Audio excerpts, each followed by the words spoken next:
La cámara de seguridad los captó saliendo por la puerta lateral a las 17:43. Tenían 12 años, mochilas pequeñas, camisetas de Star Wars. Estaban en Disneyland. Nunca más volvieron a ser vistos.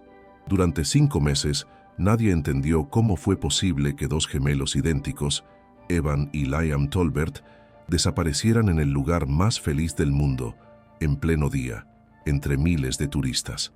No hubo testigos, no hubo pistas, no hubo señales, solo un misterio aplastante. Hasta que un guardabosques encontró una caja de madera sellada en un sendero remoto del Parque Nacional Sequoia. Dentro había una cinta de casete, y lo que contenía cambió por completo la dirección del caso. Esta es una historia que no vas a poder olvidar. Y al terminar, quizás tampoco puedas dormir tranquilo. ¿Qué crees que ocurrió con Evan y Liam? Déjalo en los comentarios. Suscríbete y activa las notificaciones si te atreves a seguir escuchando. Evan y Liam Tolbert nacieron en Sacramento, California, el 8 de septiembre de 2010. Hijos únicos de Melissa y Darren Tolbert, crecieron en una típica casa suburbana de 2 pisos, con jardín delantero y columpios en el patio trasero. Desde el primer día fueron inseparables. Compartían habitación, juguetes, amigos, incluso los mismos sueños. Uno de ellos, el más grande, era conocer Disneyland. Para los Tolbert, ese viaje representaba mucho más que unas simples vacaciones. Melissa había trabajado como enfermera de emergencias durante toda la pandemia, con turnos extenuantes y momentos traumáticos. Darren, técnico en reparación de electrodomésticos, había sido despedido 2 veces en los últimos años. El viaje a Anaheim era un premio, una forma de cerrar una etapa difícil y recuperar algo de la magia perdida. Durante meses, Evan y Liam pegaron recortes de guías turísticas en su pared, hicieron listas de atracciones que querían visitar y hasta aprendieron de memoria los horarios de los desfiles. Pero, como suele ocurrir, eran distintos detrás de sus rostros idénticos. Evan era más introspectivo, con una fascinación especial por los acertijos, los mapas y los rompecabezas. Liam, en cambio, era extrovertido, impulsivo, siempre buscando llamar la atención. Uno pensaba, el otro actuaba. Juntos eran como una mente dividida en 2 cuerpos. La mañana del 4 de enero de 2024, los Tolbert partieron hacia Disneyland. Era el primer gran viaje familiar en más de 5 años. Llegaron al hotel Disney's Paradise Pier la noche anterior, y las fotos que Melissa subió a su cuenta de Facebook mostraban a los niños riendo, posando con orejas de Mickey, abrazando a Goofy. Ningún indicio de lo que iba a pasar. Ese primer día en el parque fue un torbellino de emoción. Space Mountain, la mansión embrujada, el castillo de la Bella Durmiente, churros, selfies, música. Darren recordó más tarde que fue uno de los pocos días en años donde los 4 estuvieron realmente felices. Pero también dijo algo más, algo que pareció un detalle sin importancia al principio, que Liam se quedó mirando un mural de Tomorrowland por varios minutos, como hipnotizado, y que Evan le susurró algo al oído que él no alcanzó a escuchar. La mañana del segundo día comenzó con risas, pero hubo una escena que, en retrospectiva, cobró un matiz perturbador. En el desayuno del hotel, los gemelos pidieron panqueques con forma de Mickey. Cuando la camarera les preguntó si querían sirope o mantequilla, Evan le respondió, «Todo lo que podamos ahora porque después no va a haber más». Liam rió. Darren pensó que era una broma. Melissa también. Pero ahora esa frase parece una despedida codificada. A las 17:30 de ese mismo día, luego de visitar Star Wars Galaxy's Edge, la familia se dirigió a Fantasyland. Había mucha gente. El plan era ir todos juntos a la atracción de It's a Small World y luego cenar en el restaurante Red Rose Tavern. Melissa recuerda que soltaron a los gemelos de la mano por apenas unos segundos mientras revisaba el mapa del parque con su esposo. En ese momento desaparecieron. Las cámaras de seguridad captaron a Evan y Liam caminando por un sendero lateral entre 2 puestos de souvenirs, uno de ellos con forma de castillo medieval. Llevaban sus mochilas y caminaban rápido pero sin correr, como si supieran exactamente hacia dónde iban. Cuando Melissa y Darren notaron su ausencia, pensaron que simplemente se habían adelantado hacia la atracción, pero no estaban allí, ni en los baños cercanos, ni en ningún lugar del parque. En cuestión de minutos, el paraíso se volvió pesadilla. Mientras tanto, en los registros de Disneyland, dos cosas llamaron la atención. La primera, en la mochila de Liam había un mapa del parque, con marcas hechas a lápiz sobre rutas secundarias, puertas de servicio y accesos restringidos. Algunas eran correctas, otras no.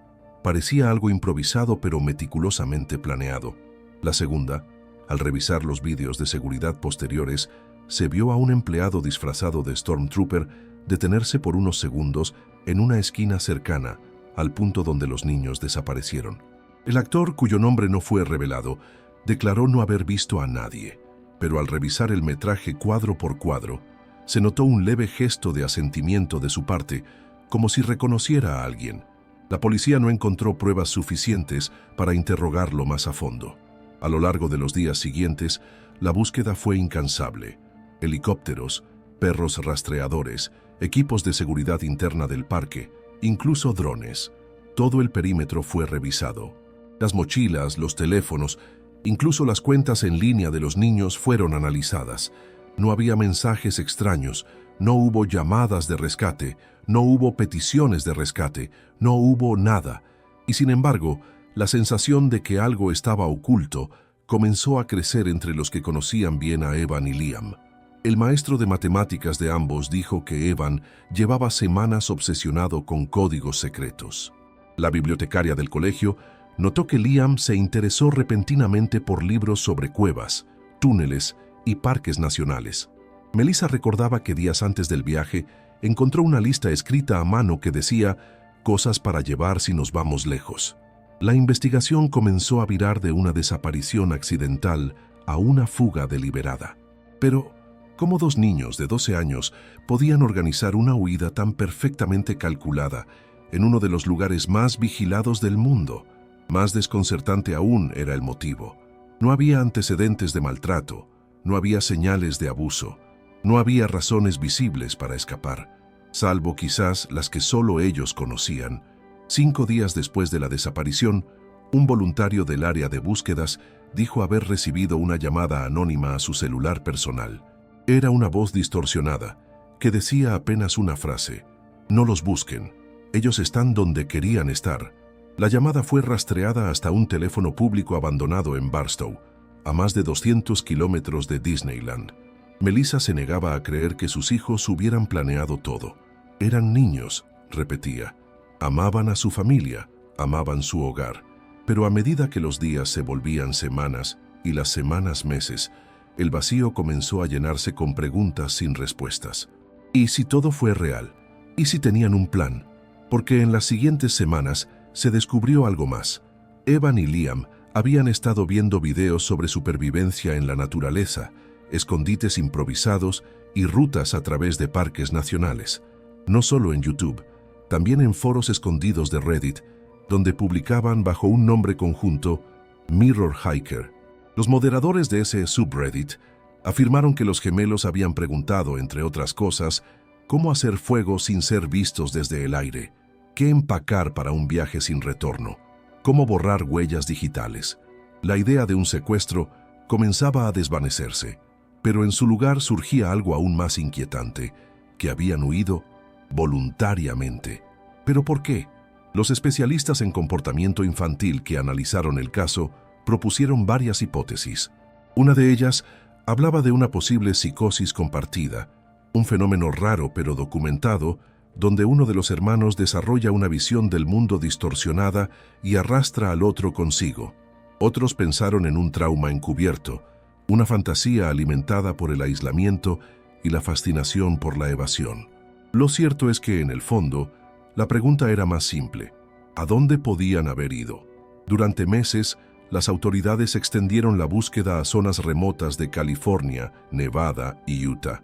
Pero fue en el Parque Nacional Sequoia donde el caso tomó un nuevo rumbo, muchos meses después. Pero esa parte la contaremos en el siguiente bloque. Ahora, detente un momento y piensa, ¿qué haría que dos niños de 12 años lo dejaran todo y desaparecieran sin dejar rastro? ¿Crees que estaban escapando de algo o corriendo hacia algo? Déjanos tu teoría en los comentarios. Dale like si esta historia te está dejando sin aliento. Suscríbete para que no te pierdas lo que viene, porque lo que encontraron en el bosque es simplemente perturbador. 17:43. Esa fue la última hora registrada. En el metraje de seguridad, Evan y Liam caminan en fila uno detrás del otro, bordeando una zona ajardinada que conecta Fantasyland con un acceso exclusivo para empleados. Ningún otro niño aparece cerca. No se los ve mirar atrás. No dudan. No se detienen. Desaparecen tras una puerta metálica que supuestamente debía estar cerrada con llave, pero esa tarde, por alguna razón, no lo estaba. Esa puerta, según los registros internos, conducía a un pasillo de mantenimiento que desemboca en una pequeña salida lateral, utilizada a veces por el personal de logística. El sistema de acceso solo se puede abrir desde adentro con tarjeta magnética. No hubo señales de forzamiento. Nadie recuerda haberlos visto salir. Pero una cámara ubicada a 200 metros los captó brevemente caminando fuera del parque, justo antes de que el vídeo se distorsione por un fallo técnico que jamás se pudo explicar. Lo que ocurrió entre esos dos puntos de grabación, menos de 5 minutos de trayecto, sigue siendo uno de los elementos más desconcertantes del caso. ¿Quién abrió esa puerta? ¿Quién desactivó la cámara externa? ¿Y cómo es que dos niños de 12 años supieron exactamente qué hacer y a dónde ir? A las 17:50, un guardia de seguridad revisó casualmente el pasillo. No vio nada extraño. A las 18:02, Melissa Tolbert notó que sus hijos no estaban junto a ella. A las 18:11, el personal del parque activó el protocolo de menor desaparecido. Para las 18:40, ya estaban revisando cámaras y zonas comunes. La respuesta fue veloz, precisa e inútil. Aquel video donde los gemelos desaparecen tras la puerta fue analizado cuadro a cuadro por expertos en edición, inteligencia artificial y análisis de movimiento. No encontraron nada fuera de lo común, pero hay un detalle que siempre genera escalofríos cuando se lo observa con atención. Justo antes de entrar a ese pasillo, Liam se gira y mira directamente a la cámara. No sonríe, no parece asustado, solo la mira, como si supiera que alguien algún día vería esa grabación. Esa fue la última vez que se los vio. La mochila de Liam contenía un cuaderno con dibujos de árboles, mapas borrosos, una brújula de juguete que aún funcionaba, una linterna pequeña y una nota escrita en una hoja doblada. La nota decía: «La montaña es vieja, sabe cosas, hay que escucharla». Muchos lo interpretaron como una fantasía infantil. Otros pensaron que era parte de algún juego de rol. Pero el mensaje se volvió más inquietante cuando, meses después, fue comparado con un post anónimo hecho desde la cuenta Mirror Hiker Tours, 2 semanas antes de la desaparición. El post decía: «Nos llaman desde donde el bosque habla. La montaña sabe lo que el resto olvida». Mientras tanto, la policía revisó todas las grabaciones disponibles de Disneyland ese día. Solo encontraron una posible pista más. En la parte trasera de un food truck de bebidas aparecía una silueta encapuchada que, en un momento, parecía entregar algo a uno de los gemelos. No se pudo determinar si era Evan o Liam. Tampoco se identificó al individuo. Nadie de la plantilla del parque reconoció esa figura. El FBI consideró la posibilidad de que alguien los hubiera ayudado, pero si fue así, lo hizo sin dejar rastro alguno. No hubo registros de autos sospechosos, de pagos electrónicos, ni de llamadas telefónicas inusuales en las horas previas o posteriores a la desaparición. A las 19:15, Disneyland fue parcialmente cerrado mientras se realizaba una búsqueda intensiva. Melissa y Darren fueron llevados a una sala privada, donde se les explicó que sus hijos no podían ser encontrados. Melissa gritó. Darren golpeó la pared. A las 21:00, el parque fue evacuado en silencio, sin hacer anuncios públicos. Nadie fuera del círculo inmediato de empleados y policías supo lo que estaba pasando. Esa noche, helicópteros sobrevolaron Anaheim. Se revisaron todos los hoteles cercanos, estaciones de buses y cámaras de tránsito. Nada. Era como si Evan y Liam se hubieran desvanecido entre las luces de neón y las melodías de cuentos de hadas. Una semana después, un niño de 10 años reportó haber visto a 2 gemelos con mochilas entrando a un baño cerca de la entrada oeste del parque. Dijo que uno de ellos le preguntó si sabía cómo llegar a las montañas. El testimonio fue desestimado. No coincidía con las horas, y el niño tenía antecedentes de inventar historias. Pero años después, aquel detalle cobraría un nuevo sentido. En los días siguientes, surgieron múltiples testimonios similares. Una empleada de limpieza dijo haber encontrado una tarjeta de biblioteca infantil de Sacramento junto a un cesto de basura en el área de Frontierland. Una madre afirmó haber escuchado a dos niños susurrando en un rincón oscuro del estacionamiento subterráneo. Un conductor de Uber dijo haber visto a dos niños corriendo junto a un hombre alto cerca de un McDonald's a las afueras. Ninguno de esos reportes fue confirmado. Ninguno se pudo verificar. Sin embargo, la teoría de una fuga planeada empezó a cobrar fuerza cuando se descubrió que los gemelos habían vaciado sus alcancías, unos $140 entre los dos, y que días antes de viajar hicieron compras en una tienda de artículos de camping. Usaron la tarjeta de débito de Darren aparentemente sin que él lo notara. Compraron una navaja multifuncional, una manta térmica, barras energéticas y una cantimplora. ¿Y cómo dos niños de 12 años pudieron comprar todo eso sin levantar sospechas? El vendedor de la tienda declaró que pensó que los niños estaban acompañados por un adulto que se mantuvo fuera del local. Nunca vio su rostro. Solo dijo que llevaba una capucha gris y usaba guantes. Las cámaras de seguridad de la tienda estaban apagadas ese día por mantenimiento. Melissa se negó a creer que sus hijos fueran capaces de algo tan complejo. Pero cada nuevo hallazgo apuntaba a una misma dirección. Esto no fue un accidente. Fue una operación. El 25 de febrero, 52 días después de la desaparición, un perro rastreador utilizado en búsquedas localizó una prenda infantil parcialmente enterrada en una zona boscosa cerca de Lake Arrowhead, a más de 120 kilómetros del parque. Era una camiseta de Star Wars, talla 12, manchada con barro. El ADN coincidía con el de Evan. Eso cambió todo. La zona fue inmediatamente acordonada y explorada por equipos especializados. Se encontraron huellas pequeñas, ramas rotas, restos de envoltorios de comida y una especie de refugio improvisado con ramas cubierto por una lona.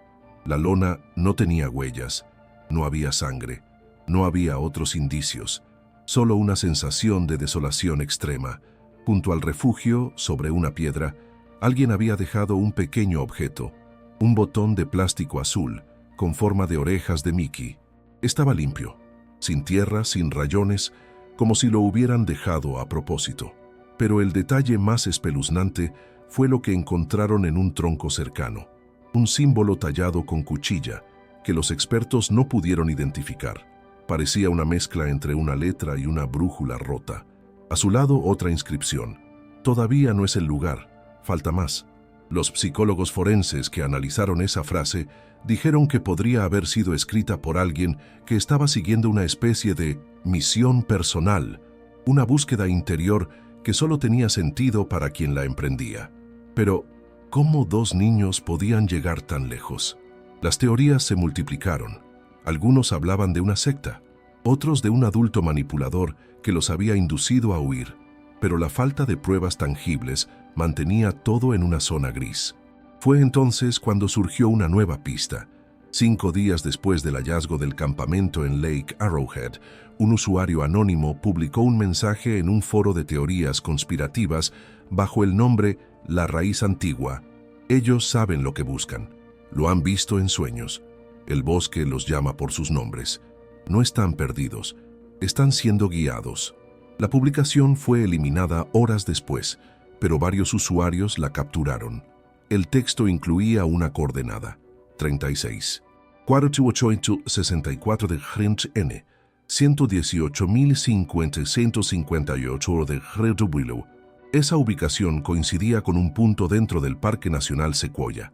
Ese dato en su momento fue considerado inverificable, hasta que 5 meses después apareció la caja. Pero esa parte te la revelaré en el próximo bloque. Por ahora quiero que pienses en esto. Si no fue un crimen, si no fue un accidente, ¿qué impulsó a dos niños a dejarlo todo para seguir una ruta que nadie más entendía? ¿Es posible que estuvieran siguiendo algo real? ¿O simplemente huyeron de algo que nunca sabremos? Déjame tu teoría en los comentarios. ¿Crees que alguien los ayudó? ¿O que todo fue un plan orquestado por ellos solos? Dale like si esta historia te mantiene atrapado. Y no olvides suscribirte, porque en la siguiente parte vamos a abrir la caja. En las primeras 72 horas, el caso de Evan y Liam Tolbert movilizó una de las operaciones de búsqueda más grandes en la historia reciente de California. Disneyland, por su propia cuenta, desplegó a más de 200 empleados en funciones de rastreo interno. El Departamento de Policía de Anaheim coordinó con el FBI, la patrulla de carreteras y unidades de rescate de emergencia. Todo el mundo parecía tener una sola misión: encontrar a los gemelos. Los protocolos fueron activados de inmediato. Se cerraron todas las salidas no oficiales del parque. Se revisaron túneles, sótanos, trastiendas, contenedores, baños, salidas de emergencia y depósitos. Se detuvo a todo personal con antecedentes dudosos. Se interrogaron a más de 600 personas, entre empleados, visitantes y contratistas externos. Se analizaron 480 horas de grabaciones de seguridad, pero nada. Como si Evan y Liam se hubieran disuelto entre la multitud. La familia Tolbert fue trasladada a una sala de operaciones montada especialmente en las oficinas centrales de Disneyland. Allí, Melissa pasó casi 3 días sin dormir, mirando mapas, videos, fotos, señalando caminos que pudieran haber tomado sus hijos. Darren, más contenido al principio, empezó a desmoronarse al segundo día. En un momento, lanzó contra la pared una taza de café y gritó: «Esto no tiene sentido, esto no es real». Y en cierto modo tenía razón, porque mientras la investigación crecía en tamaño y complejidad, se volvía cada vez más absurda.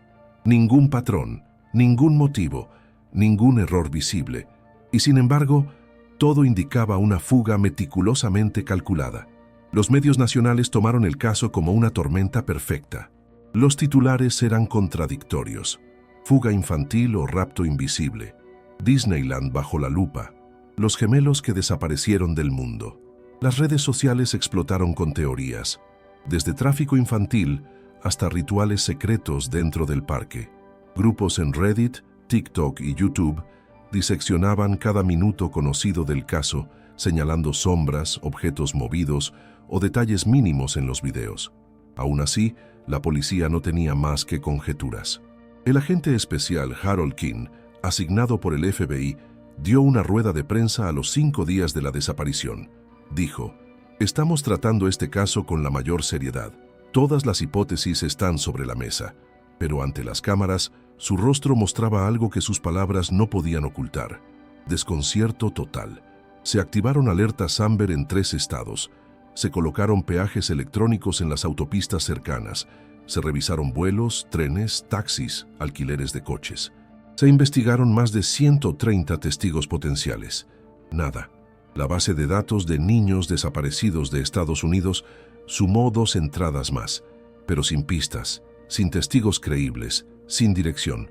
Durante las primeras semanas, el caso fue prioridad nacional, pero luego, como ocurre con demasiada frecuencia, fue perdiendo visibilidad. Las noticias dejaron de hablar. Los medios se cansaron. Las autoridades comenzaron a archivar reportes, cerrar carpetas. La familia Tolbert regresó a Sacramento con más preguntas que respuestas. Melissa, sin embargo, no se rindió. Abandonó su trabajo, vendió su coche y comenzó una campaña personal de búsqueda. Abrió un canal de YouTube titulado Fin de Evan Liam, donde relataba día a día sus avances, teorías, frustraciones. Algunos videos se viralizaron, especialmente uno donde mostraba un cuaderno secreto de Evan que nunca antes había visto, lleno de laberintos, símbolos extraños y frases como «el bosque no olvida» o «el tiempo aquí es distinto». En una entrevista con un podcast de Casos sin resolver, Melissa dijo una frase escalofriante: «No sé si mis hijos están vivos, pero sí sé que esto fue planeado por algo más grande que ellos».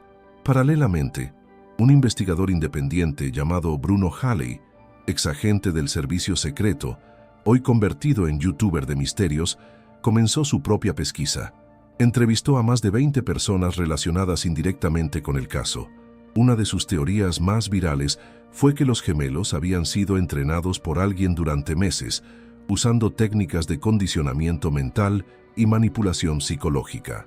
Bruno afirmaba que el símbolo tallado en el árbol del refugio no era aleatorio, sino un glifo perteneciente a un lenguaje oculto conocido como la geometría del sendero, supuestamente utilizado por una comunidad secreta que vivía aislada en zonas montañosas del oeste de EEU. La mayoría desestimó su teoría como sensacionalismo, pero generó una oleada de búsquedas en la zona de Sequoia y Yosemite. A pesar de todo, la policía mantuvo la línea oficial. Sin pruebas de rapto, ni evidencia de crimen, ni pistas tangibles, el caso permanecía en estado indeterminado. Uno de los puntos más críticos del fracaso de la investigación fue el manejo de la pista en Lake Arrowhead. Aunque se encontraron restos del campamento, no se siguió con suficiente profundidad la exploración de los alrededores. Solo se desplegó un dron y un equipo de búsqueda por 48 horas, antes de que se reubicaran los recursos en otra zona del sur. Un agente del FBI retirado, bajo anonimato, declaró meses después: no lo decían en público, pero internamente ya consideraban a los niños muertos. Estaban esperando encontrar restos, no encontrarlos vivos. Mientras tanto, surgieron contradicciones. Por ejemplo, se descubrió que uno de los técnicos encargados de las cámaras de seguridad del parque había borrado accidentalmente parte del metraje posterior a las 17:45. Dijo que fue un error de archivo. Nunca se comprobó si fue intencional. También hubo conflictos internos. La policía de Anaheim acusó a Disneyland de no colaborar plenamente, alegando que la empresa protegía su imagen por sobre la transparencia del caso. Por su parte, Disney declaró que había entregado todo lo solicitado y que la insinuación de encubrimiento era completamente infundada. Durante una de las últimas entrevistas televisivas concedidas por Darren Tolbert, se le preguntó si creía que sus hijos estaban vivos. Él miró a la cámara y respondió: no lo sé, pero sí sé que esto no fue un simple escape. Esto fue algo que se gestó en las sombras, y alguien en algún lugar sabe exactamente lo que ocurrió. A nivel oficial, el caso se mantuvo abierto pero inactivo. Un archivo más en el sistema. 2 fotos más en el muro de niños desaparecidos. Pero entonces ocurrió algo que lo cambiaría todo. El 3 de junio de 2024, 5 meses después de la desaparición, un guardabosques llamado Felipe Cordero patrullaba un sendero poco transitado del Parque Nacional Sequoia. Era una zona rocosa, de acceso complejo, lejos de los circuitos turísticos. Allí, en medio de una pequeña oquedad entre las raíces de un secuoya gigante, encontró una caja de madera, sellada con cuerda y resina. No tenía nombre, no tenía dirección, pero sí algo escrito con letra infantil sobre la tapa: para quien aún cree. La abrió. Dentro había una cinta de casete y un dibujo hecho con lápices de colores. El dibujo mostraba 2 niños parados ante una puerta de piedra en medio del bosque. A su lado, una criatura indistinta, como hecha de sombras y ramas. La cinta fue entregada de inmediato a las autoridades. Lo que contenía lo revelaremos en el siguiente bloque. Pero antes de llegar allí, quiero que pienses: ¿y si no estaban huyendo de nosotros, sino yendo hacia algo? ¿Y si los símbolos, las frases y las pistas no eran delirios, sino instrucciones? ¿Crees que los gemelos estaban siendo guiados por una entidad, una idea o por alguien muy real? Deja tu teoría en los comentarios. ¿Tú qué crees que está detrás de este caso? Dale like si esta historia te está atrapando y suscríbete para no perderte la revelación más inquietante hasta ahora. Porque lo que está en esa cinta no es lo que esperas. La caja medía unos 30 centímetros de largo, tallada a mano con madera de pino. Estaba envejecida por el tiempo, pero sorprendentemente intacta. La cuerda que la sellaba parecía reciente, pero cubierta de una delgada capa de polvo, como si hubiera estado ahí lo suficiente para pasar desapercibida. Felipe Cordero, el guardabosques que la encontró, declaró que su presencia era imposible de explicar. No había huellas ni señales de que alguien hubiera estado en la zona en semanas. Y sin embargo, allí estaba, perfectamente posicionada entre las raíces expuestas de un secuoya milenario. Cuando la abrió, lo primero que vio fue la cinta. Una casete negra sin etiquetas, con el nombre E+L escrito a mano en uno de los lados. Junto a ella, un dibujo infantil que aún conservaba el olor de los lápices de colores. Era inquietante. Dos niños, presumiblemente Evan y Liam, frente a una estructura de piedra cubierta de musgo, como una puerta antigua sin cerradura, ubicada en lo profundo de un bosque que parecía retorcerse en sí mismo. Detrás de ellos, en la sombra, una figura antropomorfa de contornos vagos, como hecha de ramas, cuernos y ojos vacíos. Felipe, desconcertado, entregó la caja al puesto principal de vigilancia. El FBI fue notificado al día siguiente. La cinta fue enviada de inmediato al laboratorio forense de audio en Cuántico. Lo que encontraron dentro dejó a todos en silencio. La grabación comenzaba con estática. Luego una voz. Era la de un niño, reconocida por software como la de Evan Tolbert. Hablaba con tono bajo, serio, como quien sabe que el tiempo es limitado. Si estás escuchando esto, significa que llegaste al bosque. Bien, no podemos volver. No queremos volver, pero hay cosas que ustedes tienen que saber. Luego una pausa. Y Liam, con voz entrecortada, agrega: no estamos solos. Nunca lo estuvimos. El audio continúa durante poco más de 5 minutos. Ambos niños se turnan para hablar. Describen un viaje a través de senderos ocultos, noches frías, sonidos extraños en el bosque y una constante sensación de ser seguidos. Hablan de la montaña que respira, de una voz que les mostró el camino y de algo a lo que llaman el guardián de raíz. Evan menciona que encontraron una cabaña oculta en una grieta de roca donde el tiempo no se mueve como en otros lugares. Dicen haber visto animales que los observaban sin parpadear, y luego hay silencio, solo viento y un último susurro, apenas audible. No es un juego, no es un sueño.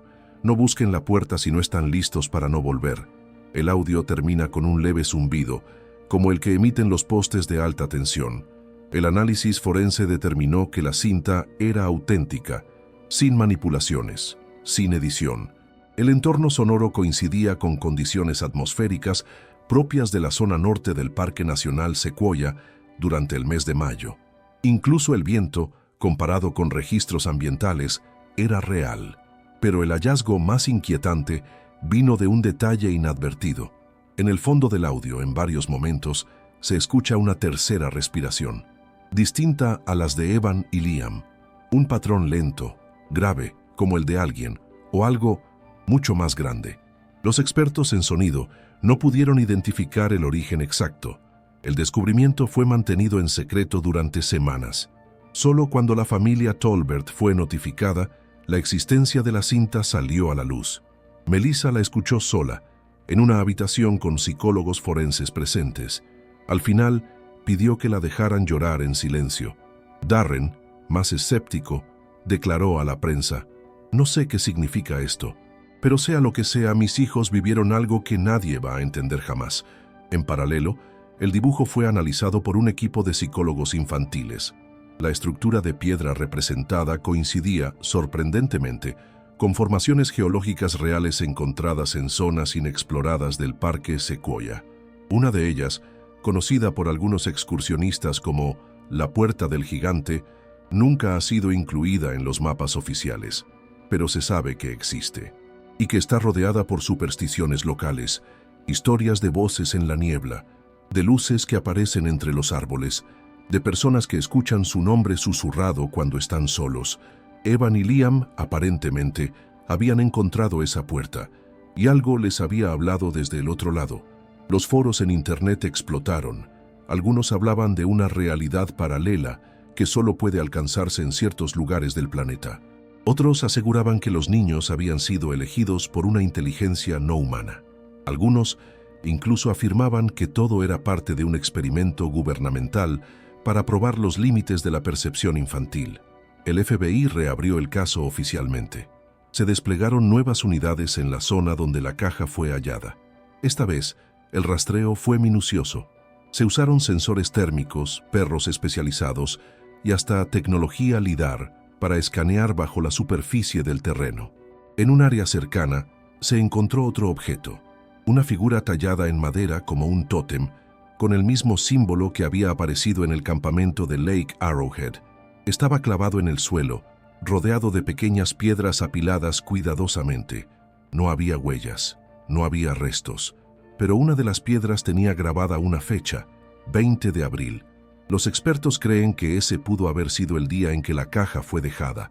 Se especuló que alguien más, un adulto quizás, había estado con los gemelos durante ese tiempo, pero nunca se encontró ninguna evidencia concluyente de la presencia de otra persona. Solo susurros, solo rastros, solo símbolos y el dibujo. El FBI encargó una reconstrucción artística del lugar representado en la ilustración. Varios exploradores locales confirmaron que existía un paraje con características similares, a más de 8 horas de caminata desde el último sendero oficial. Una expedición fue organizada con apoyo militar, pero cuando llegaron al punto indicado, no había puerta, no había estructura, solo una planicie rodeada por árboles enormes y silencio absoluto. Uno de los exploradores, sin embargo, reportó un hecho perturbador. Su brújula dejó de funcionar al acercarse al centro de la zona, y su reloj digital se reseteó solo. Nadie pudo explicarlo. En las semanas siguientes, un grupo de voluntarios independientes, entre ellos criptógrafos, geólogos, biólogos, expertos en simbolismo y folclore, formó un colectivo de investigación dedicado exclusivamente al caso Tolbert. Se hacían llamar los rastros de raíz. Ellos descubrieron que el símbolo repetido en varios de los hallazgos tenía una posible conexión con un antiguo glifo celta, usado para representar intersecciones entre planos de existencia. Según ciertos mitos, los puntos de cruce podían encontrarse en bosques antiguos, donde el tiempo y el espacio se pliegan sobre sí mismos. La idea no era nueva.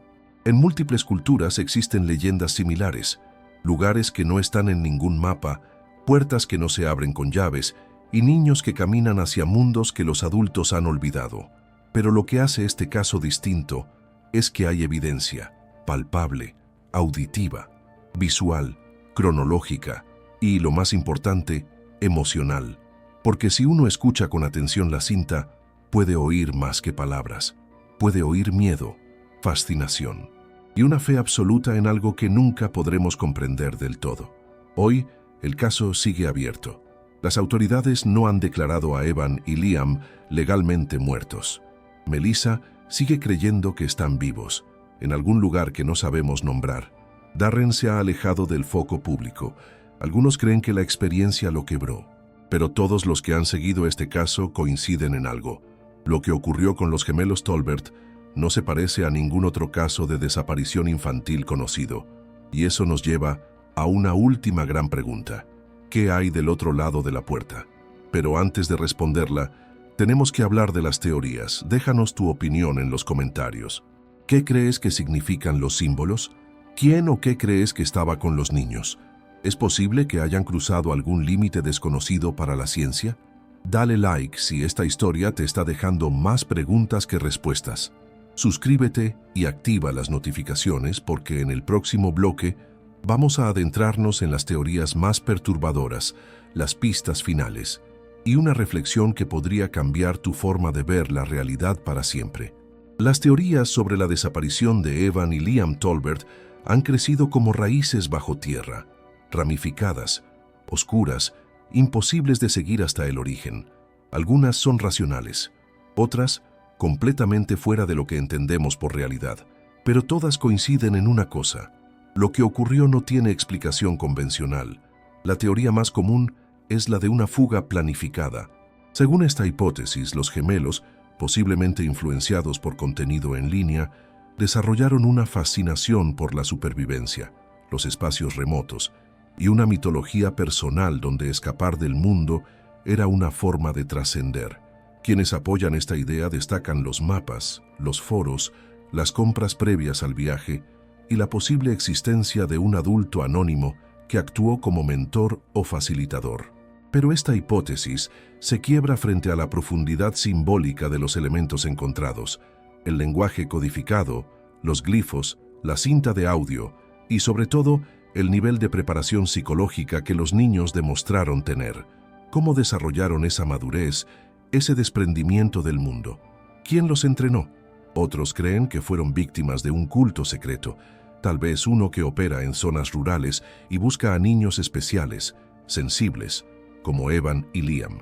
Esta teoría se alimenta del simbolismo recurrente, de los textos encontrados en foros y del dibujo de la figura oscura que los acompaña en la cinta. Algunos incluso aseguran que esa entidad ha sido reportada antes, bajo diferentes nombres: el guardián, el pastor de raíz, el testigo silente. La posibilidad de que hayan sido conducidos, voluntaria o involuntariamente, hacia una comunidad oculta en los bosques toma fuerza por la ausencia total de señales de coerción. Si estaban con alguien, estaban por elección, y si esa elección fue inducida, ¿quién tenía ese poder? Luego están las teorías sobrenaturales. Hay quienes creen que la zona donde desaparecieron, en especial los puntos en Sequoia, donde se hallaron las pistas, corresponde a un nodo energético, un cruce entre planos donde la realidad se diluye. En estos lugares, el tiempo fluye de forma distinta, la percepción cambia, y es posible atravesar umbrales que no existen para el ojo común. Los creyentes en esta teoría señalan la brújula que falló, los relojes que se resetean, la respiración en la cinta. Y sobre todo, señalan algo que parece menor pero es central: la certeza con la que Evan dice al comienzo de la grabación: no podemos volver, no queremos volver. ¿Qué vieron esos niños? La última teoría, la más desconcertante de todas, plantea que los gemelos no huyeron, no fueron capturados, no cruzaron un umbral externo, sino que simplemente despertaron, que desde pequeños tuvieron visiones, sueños, intuiciones, y que el viaje a Disneyland fue el catalizador para ejecutar un plan que llevaba tiempo gestándose en sus mentes. Para estos teóricos, el guardián de raíz no es una entidad externa, sino una parte de su inconsciente colectivo manifestándose como guía. El bosque, la puerta, la montaña, serían representaciones internas de un viaje espiritual hacia otra conciencia. ¿Suena imposible? También lo era que dos niños desaparecieran sin dejar rastro en el lugar más vigilado del planeta. Pero más allá de las teorías, lo que queda es lo emocional, lo humano. Dos niños, 12 años, inteligentes, unidos, misteriosos, que un día caminaron por un parque lleno de luces y dejaron atrás el mundo que conocían, no por accidente, no por castigo, sino por elección. Lo que esa elección significa, eso queda para cada uno de nosotros interpretarlo, porque este caso al final no es solo sobre ellos, es sobre nosotros, sobre la necesidad de comprender, sobre el miedo a lo desconocido, y sobre una pregunta que puede cambiar tu forma de ver todo. ¿Qué estarías dispuesto a dejar atrás por seguir una voz que solo tú puedes oír? A veces, los secretos más grandes no están en el crimen, ni en el accidente, ni siquiera en el misterio. Están en las grietas de lo que llamamos normalidad, en los rincones del bosque que no miramos, en los símbolos que ignoramos, en los susurros que decidimos no escuchar. Evan y Liam no están perdidos. Están en algún lugar que tal vez nunca entenderemos, pero dejaron pistas. La pregunta es, ¿te atreves a seguirlas? Dale like si esta historia te hizo sentir algo que no puedes explicar. Comenta abajo, ¿qué crees que realmente ocurrió? ¿Cuál de todas las teorías tiene más sentido para ti? Y sobre todo, suscríbete y activa las notificaciones, porque si te estremeció esta historia, lo que viene en el próximo caso puede que te persiga durante noches. Y recuerda, no todos los caminos llevan a casa, algunos caminos llevan hacia adentro,